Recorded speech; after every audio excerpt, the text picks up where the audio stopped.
Good afternoon, everyone. Welcome inside the neighborhood. My name is Brandon Wood. Today we have a halfway decent special guest, Ahmad Mckinnie. Shout out to my bro Ahmad. What's up, man? What's going on? Chilling, man. Man, first off, man, how's it feel to be sitting in your shit? I haven't still processed it yet, Really? cause it's just a day by day thing. It's just not like something. But let me answer your question. It's dope, because this is something that I dreamed about, had a plan for, and to know that I can come in here every day and do what I love. It's been amazing, bro. Yeah. Where would you say this? Okay, you made it to the point to have your own space. Yeah. Where did this start? This start. It was kind of a combination of a whole bunch of different things, right? So I was actually working for a media company. Well, at first, I've been doing video my whole life. I know we did When videos. was this first vision of like, man, maybe one day I'll have like my own studio? Like that. When did that spark start? Probably 2 years ago. 2 years ago. So when I moved back to Kokomo, I was actually looking up for a place, and I found a place on Dixon, and it was smaller. But I was like, man, I want to do a studio, because I didn't think about podcasts and all this other stuff. I just want to do like a photography studio. When I moved back to Kokomo, that was one of the things I wanted to do. I was like, okay, I'm looking for a place, but it kind of originated 2 years ago, and then life just has a crazy way of just working out somehow, because I think if I would have opened it then, I wouldn't have been prepared for what I'm doing now. So I didn't have the prior knowledge of, podcasting and doing a whole bunch of different other things that I have now, or when I got this started. So it all kind of just made sense. So in the terms of it, 2 years ago, that's when it started. Like, man, I'm gonna open up a studio one day. Actually, it's funny. I used to rent a space out in Carmel, and I was talking to the guy, and he was like, and I told him, like, man, I want to open up a studio one day. He's like, don't ever do it. It's too much money. It's too much time, and you won't see your money back for a long time. I'm just thinking, like, dang, he is right. But this guy, his studio was crazy. He didn't have a podcast studio, but he had, I'm talking about all different type of backdrops, all different type of photo screens. He had different areas in his studio that it looked like you were in Italy in one space. You were in, different. He had swings. The studio Juan went to me while in Arizona was similar to that. Yeah, that opening. Yeah, it had everything. Now we don't have everything here, so because we just don't. But he was just like, man, if you're thinking about it, don't think about it. But I knew at some point, because I'm always on YouTube looking at stuff of how people start their own studio and what they do. How can I incorporate what I'm seeing into my space? And then just always not only having a studio, but also a place to hang out. Like, we don't have to try to congregate and meet at somebody's house. Y'all just want to come to the studio? We haven't done that yet, but y'all want a place to watch a game. Y'all want a place to, watch some fights or just hang out. That's why I was like, man, I'm going to have it eventually, yeah. So I know you got the studio. Maybe share a little bit about your other endeavors you have going on as far as like the Booze Buggy and whatever else. So everything, honestly, kind of curated from Ahmad's vision. So Ahmad's vision is, back in the day, I used to do everything. I really didn't have a name for it until COVID happened, and my girl's like, I was thinking about getting out of it. My girl's like, just rename yourself and do this. So I did that. But Ahmad's vision is just primarily wedding videos. So we focus on wedding videos, people's special day, so on and so forth. That's what got me into the door. But it also has opened up a whole bunch of different doors for me as well. As you know, me and my fiance, we also own the Booze Buggy, and same thing. We were bartenders in college, but I was always doing weddings when I was in school. And I met with these wedding venue owners, everything. I already had I was building a connection. I didn't know what it was for. So when we launched our business, we already had several people that I previously worked with. I was like, hey man, we love what you're doing. I know you do good work. Come to our wedding venue and bartend. So it kind of like, Ahmad's vision started off wedding video. I was doing grad photos, everything.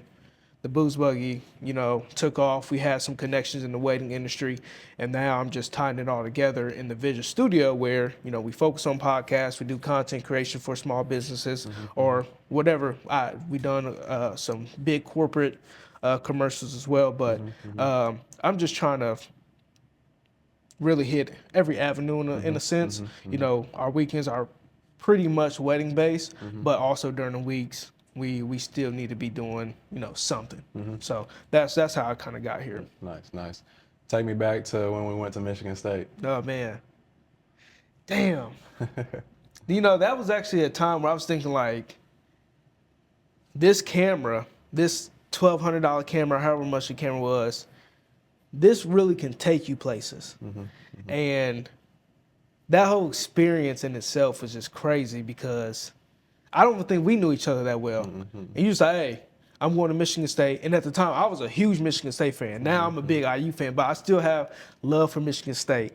But that was just a time I'm like, dang. And then we'll get halfway down there, you call coach, and you're like, hey, basically, I need a place to stay. So not only did I get a whole Michigan State, I went to Michigan State and seen everything, but nobody, and people still don't believe me when I tell the story. Bro, I stayed in this man's house. I stayed in Izzo's house with you. Went to the Breslin Center, filmed. I interviewed Tom Izzo, and that was just a crazy experience, bro. So, I mean, I'm down there getting chills right now just thinking about it. And it's just crazy. You see someone that seems untouchable, and to be in a space, in an environment with that person too was dope. His basement. Yeah, his basement, his chilling. games, We playing. Laid up on his couch, feet Everything, out. bro. Everything. He brought us pizza. Well, everything was Michigan State out. We was playing pool, All Michigan that State, memorabilia, all the old pictures of the everything, teams. man. I didn't know Tom Crean used to work for him, or they used to coach together. He had like all the seats signed. He had all the memorabilia in his his showcase by Muhammad Ali, all these famous people, and I'm just watching him walk back and forth. He had a huge kitchen back down there. I'm just like, it's crazy, man. That was a special time, man. I remember even just that's why it's so special to see where you at today.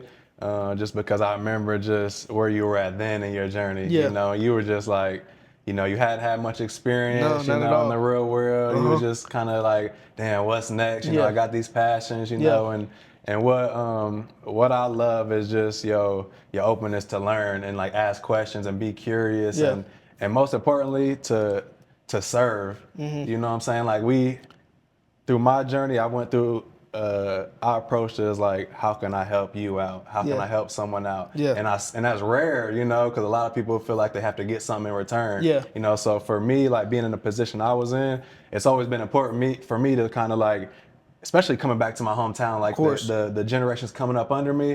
If I have something that I can have you a part of or bring you in on and maybe give you some experience, you know, like I know the importance of service and it helps me too, 100%. and I can put you in a position to serve. 100%, you know, so how has that been? Like as you've made more progress, like how do you still mix in like the importance of serving yourself? 100%, man. Well, I think first and foremost is, I think as you get out of high school or whatever type of situation you're in, you know, you think you're someone you're not, and you also think that.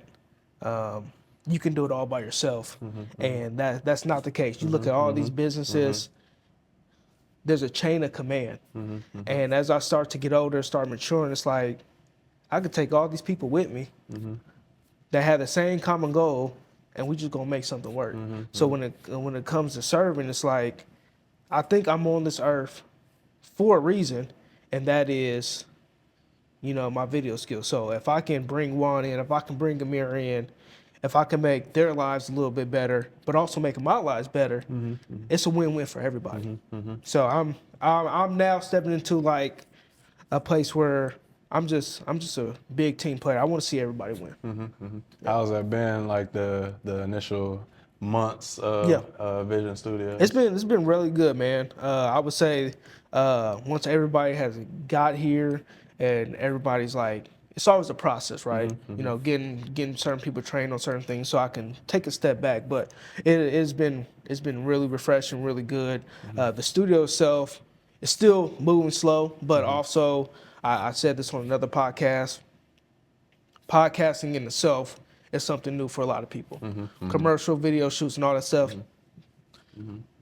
That's old news. I mean, that's something we get booked for. But studio itself, slowly growing, but Especially like in this this market. Exactly. How's that played a part? Or what was your like approach going into that? Just like knowing you in a small town. Of course, yeah. Knowing your vision. Yeah. How's that? Well, I think the way just the social media and internet is going is that, yeah, you can have a commercial done, but also I think the key point of having a podcast, or if you want to even do a podcast, you have to have some type of self. You just can't sell your business, right? You have to sell who you are as a person, and people see that. People buy from people, man. I mean, you can post all you want about your business, what you're doing, but I know if I post myself and they see my personality, and somebody out there is gonna be like, "Hey, I want to work with this dude," and that goes for everybody. So podcasting is something new. It's tough to train people get comfortable in front of the camera, but also when you're making an investment like podcasting, don't just come in here and do 2-3 episodes. Really soaking in, really try to learn the space you're trying to get into. And well, a good example would be people don't pop off on YouTube for 100 episodes.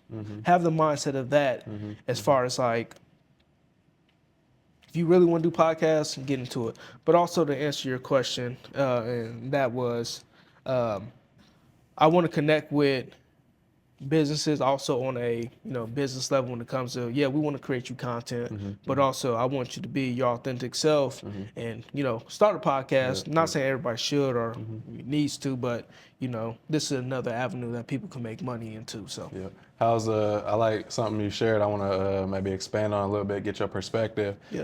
Just the approach of understanding that, you have this business, you offer these services, but ultimately understanding it's probably different in each lane you in, like understand like the brand is based around you. 100%. A lot of people, from my experience, I ain't gonna say a lot of people, but I've experienced situations where the fact that people don't understand that it's about them 100%. keeps them away from approaching it how they, like a proper way to really build their business. 100%. You know what I'm saying? So it's like, any advice or perspective on like, because some people don't want to they feel like they're making it about them, and it's intentions behind it and being genuine about it, but it's when you're an entrepreneur and you have a big vision, like it's about us, like we're selling ourselves. I think the best answer to that question is, and you said it, is that people, and I've done it before in my past too, is that people worry about what they're going to be perceived as. And I say, what I'm doing now, I could care less what people think about me or how they view me or whatever, because I know what I'm producing and what I'm doing. I'm not just trying to reach the people of Kokomo. These people, and TikTok is a good example, these people don't know who I am and they're watching my content from anywhere.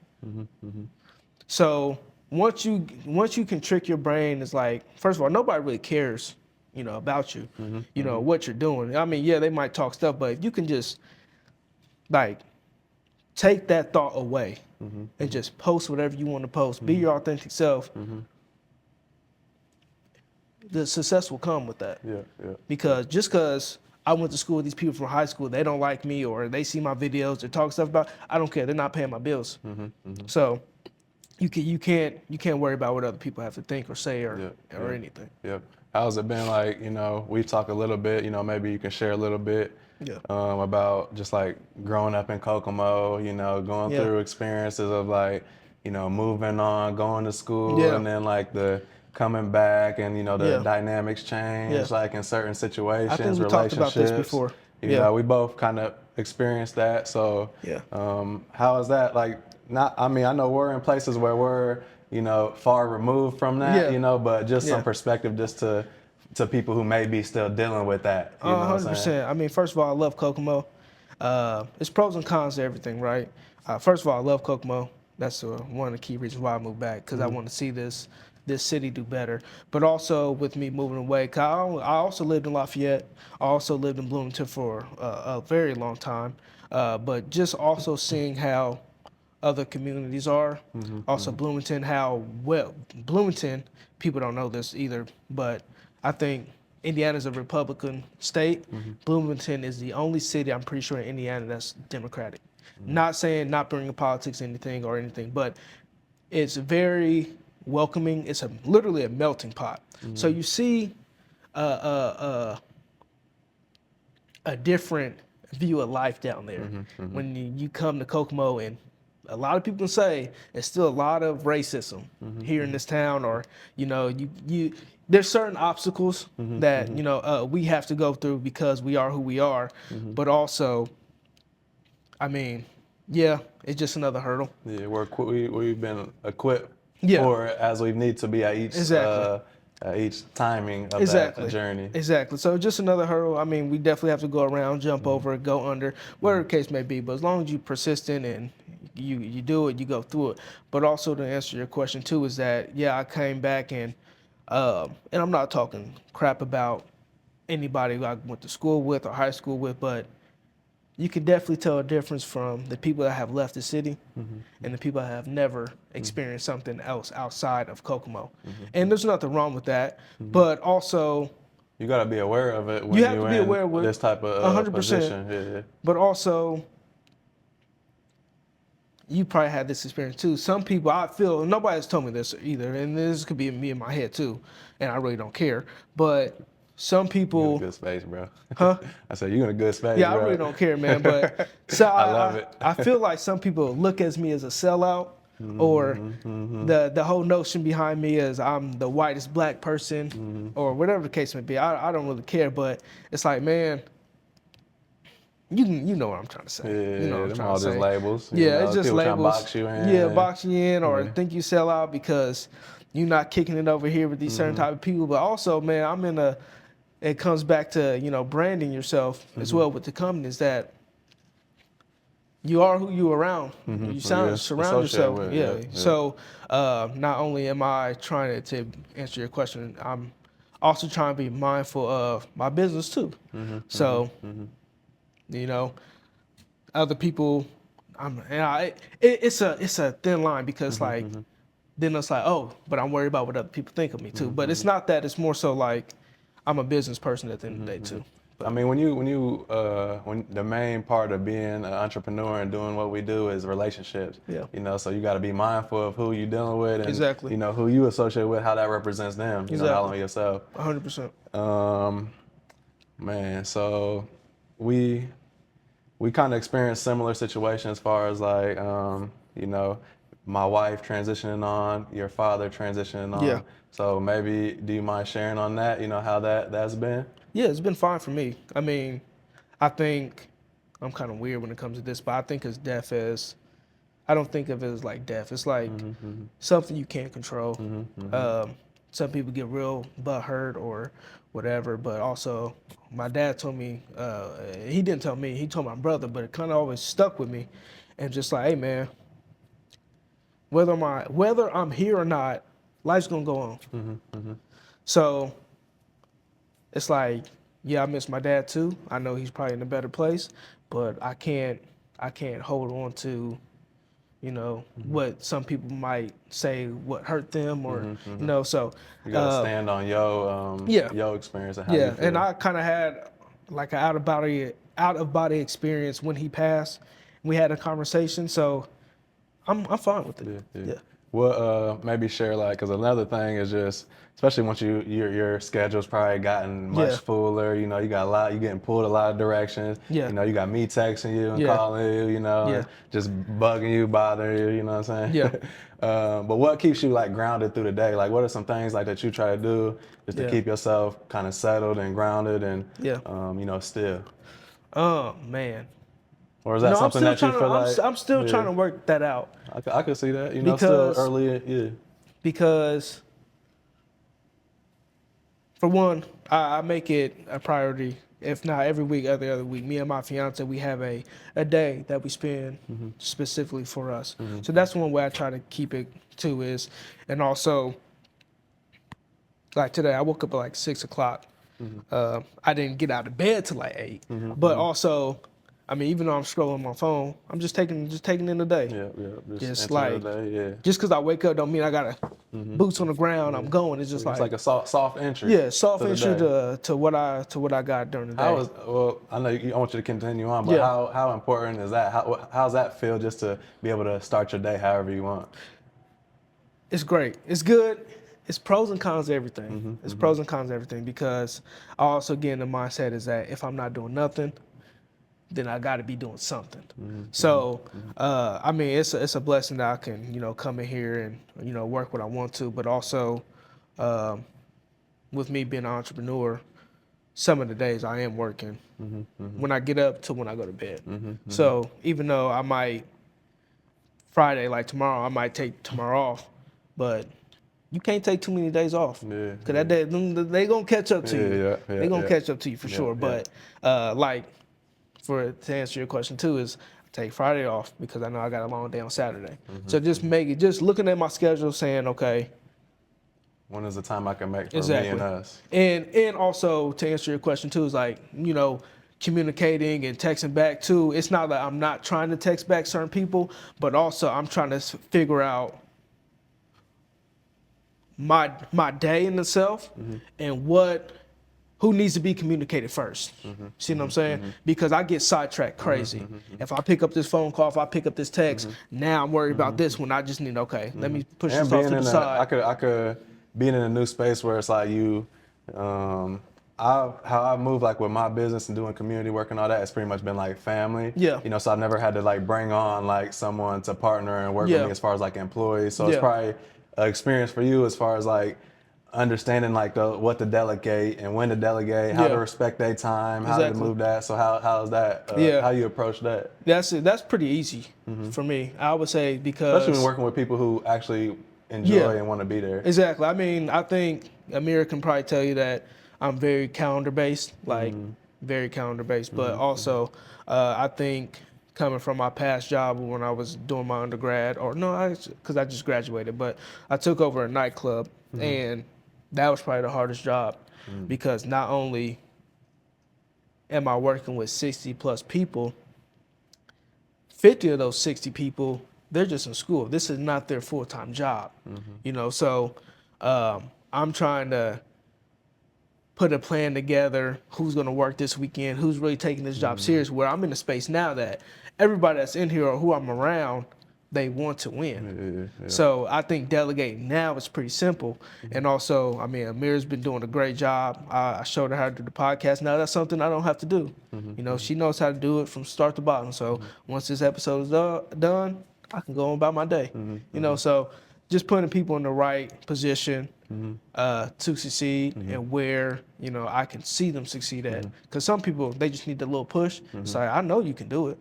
So that's part of delegating too is putting people in the right places. Yep. How's it been being, and correct me if I'm wrong, Yeah. like you're an entrepreneur, like how is that in your family? Like, are you first entrepreneur in your family, or Yeah. how is that working? How do you deal with like being an entrepreneur, people who aren't, Yeah. and how they project in different ways, and how has that been for you? Yeah, so I'm not the first entrepreneur in my family, but I would say in my immediate family on my mom's side, I am. But I would say yes, I am because even though my uncle was, I didn't have him at my disposal, to just call him, ask him questions. But there is other entrepreneurs in my family. Sorry, what was the second part of the question? Just how do you deal with people who don't understand what Yeah, it's like yeah. to be an entrepreneur and how you got to move and just what comes with Yeah, being that. I think and I'm that also lifestyle. yeah, of course. I think I'm also good at taking criticism, and criticism. You gotta have thick skin. You gotta, if Amir tells me something, or you gotta have an open ear to a lot of things. But also, a lot of people have an opinion that they're not business owners. They don't know how this works. I should be doing this. I should be doing that. So on X, Y, Z. They don't know how my day works, how the process works. So some of the information that I'm taking in are from other business owners. So like Lionel McNeil, I call him up sometimes. I call up my cousin Sean Clark. He just opened up the ice cream spot, and I just bounce ideas off these people that are not in the same space, but are also entrepreneurs too, because I want to pick their brain up if I'm doing this right, if I'm doing this right, should I be doing this? Like, and also I got to give credit to my cousin Sean, because when I was actually signing a lease for this place, talked to him first, and I was like, "You think I should do this? These are the numbers. This is what it's going to be. Whatever." He said, "Man, you ain't gonna find better." And if it wasn't for him, I wouldn't be in this space. So I can easily, you know, ask a relative, and they can shoot it down, and all that good stuff. But also, I don't project what I'm doing next to a lot of people either. So I just kind of keep it in the wraps. I share with who I think is important, and on to the next. Yeah, it's crazy. I remember you told me about this idea of the studio, and then like 2 days later, Yeah. you're like, I want to show you something. Yeah, Yeah, so because I'm it was done, but then I started, because you're an important person I asked too, right? And it's like, I started throwing little nuggets. I don't tell them yeah. what's already I done. walk in, I'm like, damn, this shit all the way. Yeah, I don't tell if I do start expressing something, it's probably already done. I'm like, I just want to get a last little. What you think about this? It's like that little video we watched over there. Yeah. No, that's important. Yeah. How important is it to have like? Because for me, like I've been able to first lean on my wife. Yeah. You know, to confirm the things I'm doing and just hear me out, and then my family. You know, so how important is it to get those small confirmations? It's extremely important. And my fiance Grace, and I ask her a lot, and she tells me straight. Even though sometimes I don't want to hear the shit, but she tells me straight, like, no, you shouldn't do that. You should be moving this way, and it's really important because I don't got all the answers. I need an outside perspective to see what I can't see. So it's extremely important. That's what's up. That's what's up. Man, I know you told me to be mindful not to do it, but you got anything for me? Let's break this down real quick. When we're talking about podcasts, right? Is this the etiquette? So now we're on your podcast. Okay, now we're on my podcast. So Brandon, damn, you just threw me in there. Now I gotta revert my brain. Okay. So Brandon, where you are right now in life, how are you feeling? I feel amazing. You know, just very present. You know, in the moment. Got pretty much everything lined up that I've been working on for a long time now. Kind of everything's continuing to come full circle. Yeah. So, man, I'm just in a blessed space and just, you know, creating a lot. You know, just taking in the art, trying to learn. Yeah. And, like I said, just being in the moment, trying to surround myself by good people. Yeah, I noticed this time around when, you know, we connect, I feel like you're just in a space where very carefree. What has brought you that? The most probably going through just like so many different experiences that like challenge you and test you and kind of see how you really are built, you know, test your perseverance, you know. That probably combined with, you know, just having been living my dream, you know, been in my destiny for as long as I can remember. Yeah. You know, having plenty of opportunities to give back, you know, so I wouldn't say there's definitely a sense of like carefree, you know, just like a free spiritedness. Yeah. But you know, one of my strengths is like my heart, you know, and my empathy, you know, and over caring, you know what I'm saying? So it's like now I'm just at a balance to where it's like I'm just very in control of my emotions, my feelings, like what I leave in my head, what I let go from my head, you know. So it's like I have like a very strong sense of will, right? You know, so I'm like able to just kind of think what I want to think, not think what I don't want to think. So, but that comes with a lot of work, you know, just, you know, developing myself emotionally, you know, really putting in like intense work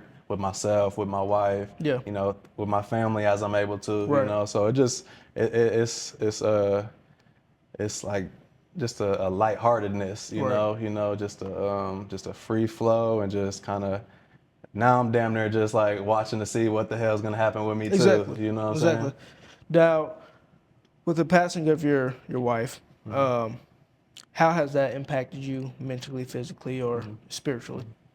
I mean that was the ultimate you could say test. Right. You know, so prior to that, as an individual and me and her as one, you know, we had already been through, and I had already been through so many different things, you know, and just like everything, you know, it's like when you get reps, like when I'm on the court getting Yeah. reps in, when you behind the cameras getting reps in, like Yeah. you get better at it. You're supposed to get better at it, you know. Exactly. So like for me, it's like every moment I've went through something that could have been considered tough, Yeah. it's like all those moments prepare me for that. Right.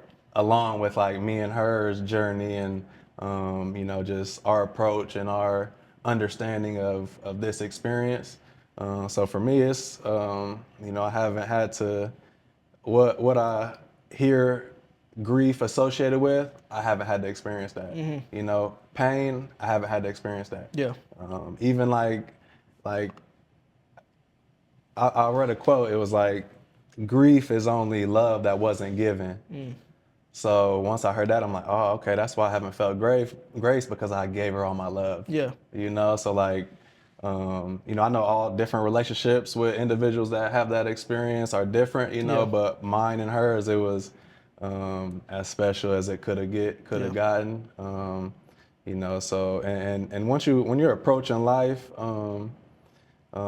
very intense when it comes to like understanding yourself and where you come from and who you are and who others are and yourself in relationship with Yeah, of them. course.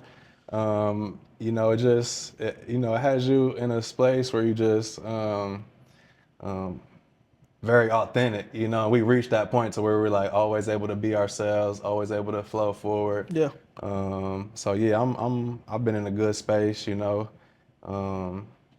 4 or 5 hours after I got the news, when I got Yeah. the knock on my door, I had therapy set up, you know, then I had a workout after that, you know, Yeah. so I was at therapy at 1, Yeah. and I was at my workout after that, Yeah. you know, so I think that's kind So of you like already had not. You already knew what you need to do. yeah, in a way, and that's what I was kind of getting to. When you have such a intense spiritual journey and regimen, it's Yeah. like, you're ultimately preparing for that. You know, Exactly. so we were preparing for that, you Yeah. know, whether it's something, we've had all those conversations that were necessary, you know, Yeah. so, you know, it was just a part of what was meant to happen. Of course. So I want to get just a little bit personal right now, and I don't know if anybody's ever asked you this, but with the love that you and Angeline had, are you hopeful that you would get that again?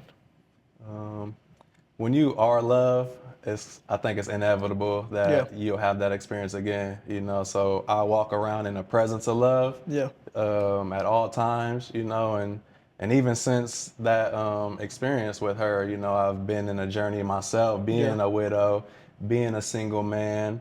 So for me, it's just, I'm glad that our relationship gave each other the space to really develop ourselves as individuals. So she had me prepared for this space I was entering, to where relatively soon I was able to just flow forward and be myself, Yeah. you know, and just kind of move how I feel, you know, and that process was like a very organic process these last 2 years Right. of like, nothing that was intentional, but it was like a step by step thing, you Yeah. know, to where now it's like, you know, I'm in a position where it's like, I could see me being in love Yeah. very soon. Nice. Nice. So when we talk about your professional career, and I'm glad that you shared that. Appreciate When we it. talk about Thanks for asking too. of course, when we talk about your professional career, you've been everywhere in the world, and I'm not saying anytime soon, but where do you see yourself after the life of basketball? Man, just based on my approach, and like, you know, it's just been all for the love of the game. Yeah. Yeah, I've made a living out of the game, a great living. I've been able to experience traveling the world through the game, Yeah. meeting people all over the world, my family traveling with me, you know, them getting to experience what comes from this lifestyle. So it's been a great journey for us, you know, Right. to where now I'm like in a space where, you know, when I was a rookie on the court, I was a rookie in the as a businessman, you know, Yeah. as an entrepreneur, Yeah. you know. So I've been able to build a journey to where like I don't really have to think about stopping playing basketball. You know, there's plenty of leagues, you know, plenty of levels. You know, Yeah. I don't even think I'll ever like officially declare that I retired. Yeah. You know, I'm gonna just, cause I'm already doing everything I'll do if I weren't playing. Right. You know, so it's Right. like, which is rare. You know, a lot of, I don't think many of my peers have approached their playing career like that. You know, Right. so I find myself in a blessed situation. You know, to not have to think about transitioning out of the game. You know, Right. and even if I did retire, you know, I have several different things I'm already doing, you Right. know? So now that's why even early in my career, like I've always been able to move how I want because I've always had other things going on, you Yeah. know? So I never boxed myself in to be just Exactly. an athlete, you Right. know? So, which a lot of us do, you know, Yeah. whether it's probably most of the time, not intentionally, it's just based on like, this is all we've ever known, you know? Exactly. But my parents exposed my sister and I to more than just sports, you Right. know, and traveling and learning, you know? So Right. for me, you know, I'll probably just continue to do a little bit of everything I'm doing. You Yeah. know, the podcast, I'm excited to see where that goes, Yeah. you know. The yoga, you know, I want to have yoga Yeah. studios. Yeah. So plan on having yoga studios. Some form of still working with kids with the game. You know, Yeah. I still want to serve through the game. I want to travel, you know, so I want to continue to travel. Yeah, so probably just a little bit of everything. You know, I definitely want to continue traveling. You know, continue serving. If I end up continuing around the game, I probably would want to go into like the front office. You know, maybe Yeah. like GM or like Right. president of Right. a team, something like that. That'd be dope. But yeah, a lot of people ask me if I want to coach. Yeah. I've positioned myself to be able to coach, but I don't think I really want to coach. Yeah. Um, Why is that? Man, I've been so invested into the game to this day. I don't think the next full-time thing I do, I don't think I want to go into anything really like to be full-time into something anyway. You know, I just want to continue to move as an entrepreneur. But yeah, I don't think the next thing I would want to do after having a life of basketball would be enter in a position where I have to be even more committed to the preparation Yeah. and because I've always been like a player like I know what I do on the court. I know what my spot does, you know. But I never was the type to like pay attention to what Everybody the else. other positions do. Like Right. I'm developing to a great point guard, but a lot of times I can't like tell you to play and who and like I can't like I'm just kind of going off a feel. Right. You know what I'm saying? So I don't know where I was going with that, Yeah. but yeah, I just want to do a little bit of everything. But most importantly, like be around my family. Of You know, course. that's what's most important. It's always been most important. You know, and that's another reason why I'm probably in a good position based on around my wife and her just traveling with me everywhere. Yeah. So now that me and her are separated physically, you know, I want to be with my mom. I want to be with my sister. You know, Yeah. I want to see my dad as often as possible. Right. You know, so for me, it's just family is most important now. To where you know I could go overseas. I could have been going overseas these recent years, but I just don't want to be gone that long. Of You know what course. I'm saying? Like I could do it for a long time more, but at this point, I just don't want to be gone that Yeah. So long. your mom, your dad, and your sister, they don't live in Kokomo. So do you see yourself coming back to Kokomo and live, or are you going to be where they are? Um, I highly doubt I'll ever live in Kokomo. Yeah. Yeah, it'll just be kind of in and out. You know, I'm Gotcha. glad that I got this time in Kokomo to spend like 5, 6 months here because I Right. haven't spent like quality time since I was in high school. Right. You know, so this has been a great experience to be able to work with several kids and see their games grow actually rather than just be here for a week or two or have a camp here and there. Exactly. So that's been a great experience just because now I'll be able to follow the group I started with when I started working in the community. Yeah. They just finished high school. So now it's like I got a whole another group that I can follow and kind of Gotcha. see how things play out. And then just I hosted my first yoga classes here. Yeah. You know, so Kokomo has always been like for me like a base and like a hub where I can like damn near get like my initial experiences. Yeah. My initial experience. Before you where take I can it somewhere else. Yeah, before taking it somewhere else. You know, Right. so I'm always grateful for Kokomo and what it's meant to me and my time here. And even through the experiences that we've kind of talked about with like what we've experienced in the community, whether Yeah. it's at systematic levels, or dealing with businesses and partnerships, or even at the peer level. Just this has been a good time for me as a part of my journey through like fully healing from all that. Yeah. Because a lot of times, like, one, and maybe we talked about this, I know I've talked about it with a couple people the last few days. One negative situation will outweigh 10 positive situations. Oh, 100%. So like when I really put things into perspective, man, I've gotten so much love from Kokomo. Yeah. Like the people have shown so much love. Yeah, because we travel away and get greater visions. Like, yeah, could things have went different, and but understanding where we're from, we really don't. We weren't exposed to a lot of this. You know what I'm saying? So it's like a lot of people don't know how to understand and even pour into individuals who have greater visions. So this time has been a chance to like really see, like, because I swear, man, everywhere I go, it's like someone is Brandon. Like I see somebody I know, or I see like. So this time has been a great part of that. Not that all of those experiences aren't still considered, and I'm not still very aware of them, but it's like this was another part of the detachment that I already had.